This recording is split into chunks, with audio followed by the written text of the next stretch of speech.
Let's talk about combinations with an example again. So let's suppose we have 4 sons, and I'm going to use something similar that I did earlier with permutations, but I'm going to say that the names of my 4 sons are M, A, T, and H. So I'm not very creative in naming children, so their names are just letters here, M, A, T, and H. And let's say we win 2 tickets to the World Series. Now I'm wondering how many ways I can send 2 of my 4 sons to the game. Okay, so what we want to know this time is we just want to know how many 2-son subsets are possible and without repetition. Because, you know, obviously I'm not going to give one son 2 tickets, so there wouldn't be any repetition. Now the reason that I don't care about the order in this example is because if I pick M and A to go to the game, it doesn't matter what order I pick them, M, A, or AM, they're both still going to the game. So we could do this with the exhaustion method. Like, we know that we could choose M and A to go to the game. We could choose M and T, or TM, however you want to look at it, to go to the game. We could choose M and H to go to the game. We could choose T and A to go to the game. H and A could go to the game. Or H and T could go to the game. And that would be 6 possibilities. And each of these is actually a 2-person combination of the 4 letters, or the 4 sons if you prefer. And a combination is simply a subset. The order of the selection is irrelevant. So if I send M and A to the game, what do they care who I give the first ticket? They both still get to go. So anyway, if I had 3 tickets, I could ask how many 3-son subsets I could send. Now this leads to the definition of a combination. A combination of a set of indistinct objects taken R at a time without repetition is an R element subset of the set of N objects. So the arrangement or order of the subset does not matter. So in the above example, MATH, MA is a subset of 2 of the 4 objects, and AM is the same subset. So repetition was not allowed, and order does not matter. Now earlier I calculated all the permutation, all of the 3 object permutations from these 4 numbers. But if I want to calculate the 3 object combination of these 4 numbers, I'm just looking for the subsets. Now there's only 4 subsets. I can choose 7, 3, and 6, 7, 6, and 4, 7, 3, and 4, or 3, 6, and 4. Basically, the easiest way to figure that out is that I can leave out the 7, or I can leave out the 3, or I can leave out the 6, or I can leave out the 4. But there's only 4 combinations, subsets. Here's an example that would be a combination problem. Suppose a lawyer must select 4 jurors from a set of 6 candidates. Ask yourself these questions. Can the jurors be repeated? In other words, can I select 1 juror to sit in 2 different chairs? And of course that's no. So repetition is not allowed. Is the order of the selection relevant? No, because I don't care what order they're selected. I just want to know how many ways I can select 4 jurors from 6. Or in other words, I just want to know how many 4 juror subsets I can select. So this would be a combination question, and we would need the combination formula to do this problem. So let me give you the combination formula. Now if you look at this combination formula, you will see that it looks very similar to the permutation formula, except if you'll notice down here in the denominator there's an extra divisor, r factorial. Now the best I can tell you about that r factorial is it divides out all of the permutations and just gives you the combinations.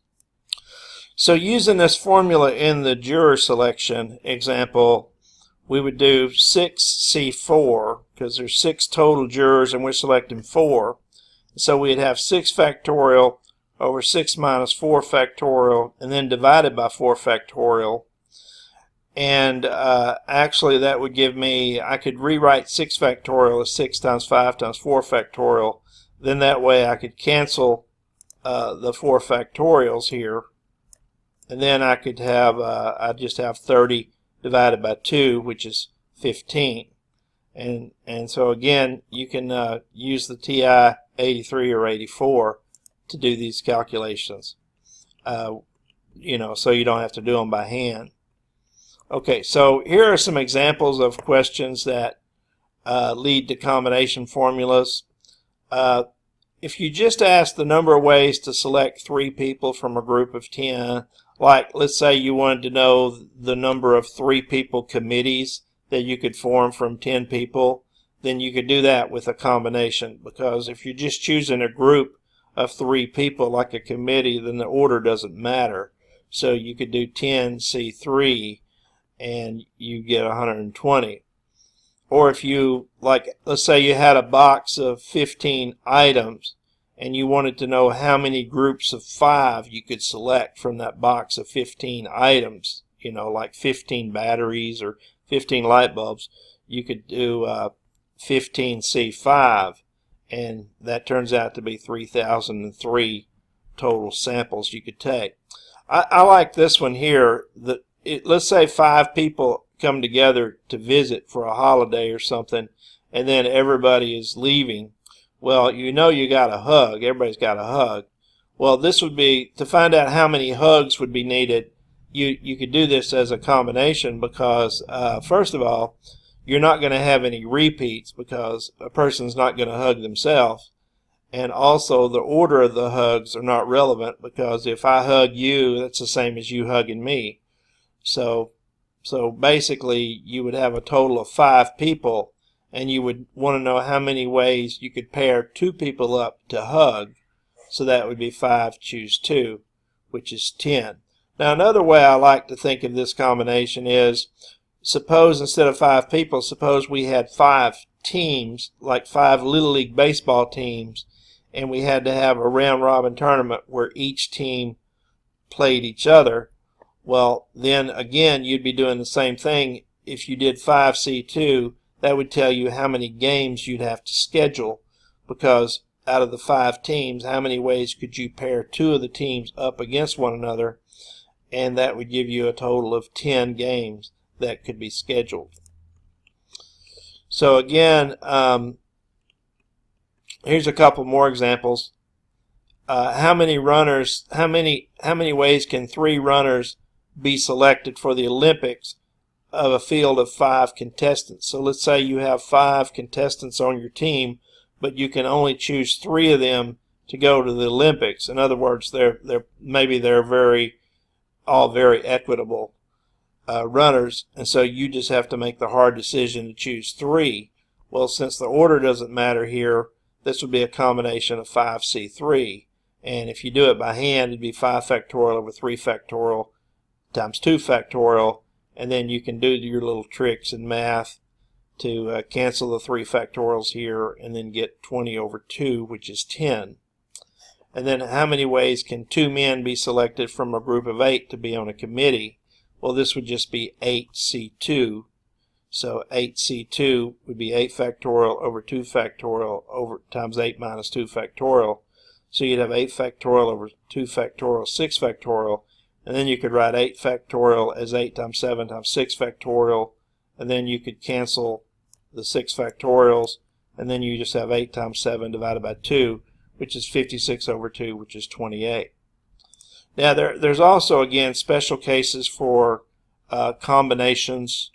So if you want to know how many n object subsets you can take out of n objects, well, that's just going to be 1. So NCN would always be 1. So like if you just said, this would be kind of a silly question, but how many 4-people committees can be formed from a group of 4 people? Well, there's only 1. Just choose the 4 people. That's the only committee. Now, if you took one less, if you wanted to know like how many 3-people committees can be formed from a group of 4 people, then that would be 3. That would be 4. It'd be n. So it would be 4. And the reason being, you can think of it like this. If you have 4 people and you want a 3-person committee, like let's just say the people are A, B, C, and D. Well, you can leave A out, and then it gives you B, C, and D. You could leave B out, and that gives you A, C, and D. You could leave C out, and that gives you A, B, and D. Or you can leave D out, and that gives you A, B, C. So it's the number of people in your committee is the answer. I mean, the number of people in the total is your answer in this example. So 4C3 is 4. So what I'm saying is, if you have n and you want to know how many combinations of n minus 1 are available, that would be n. So 4C3 is just going to be 4. And then if you want to know how many ways you can take one object out of n, or how many subsets of 1 you can take out of n, that's going to be n as well. Because, you know, how many ways can one man be selected from a group of 8 men? Well, that would just be 8 ways. And then the last one's another silly one. How many ways can you choose none? There's only one way you can choose none out of n. So that's something that you don't, again, you don't need to memorize these, but it is you know, helpful to know.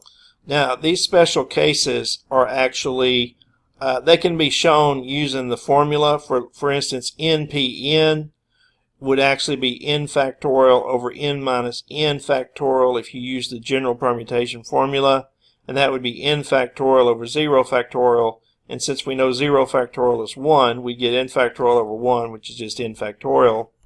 And then let's say you wanted to show that nc1 was n. Well, nc1 would be n factorial over n minus 1 factorial times 1 factorial. And actually, you can write n factorial as n times n minus 1 quantity factorial. And then that way you could cancel the n minus 1 factorials. And then you would just have n on the top and 1 on the bottom, and n over 1 would be n. So, you know, again, you don't have to memorize the formulas, because, you know, you can calculate them with the general formulas. This is just a repeat of what I told you earlier on how do you know when to use a permutation or a combination. So you can read that yourself. Let's take a look at one last example. You have 9 families you would like to invite to a wedding. Unfortunately, you can only invite 6 families. How many different sets of invitations could you write? Well, obviously, you will not send 2 invitations to the same family, so repetition is not allowed. And to determine if this is a permutation or combination, select 6 families. Now let's call the families A, B, C, D, E, F, G, H, I, and select 6 of these families. So let's say you choose A, B, D, E, G, H. Now rearrange them, A, H, B, G, E, D, you know, of the same 6. So would it really matter if you sent the invitations to these 6 or these 6? No, it'd be the same 6. So the order that you mail the invitations is not important. So in this case, it would be a combination example. And so you would have a total of 9 families, and you want to know how many subsets of 6 you can choose out of 9 to send the invitations. So you would just calculate 9C6, and you can either do it by hand or you can do it on the calculator, and you should get 84. You have 84 sets, so there's 84 possible groups, different subsets that you could send the invitations to. Okay, the last video on these counting techniques will be some examples that sort of combine all of the different counting techniques that I've talked about so far.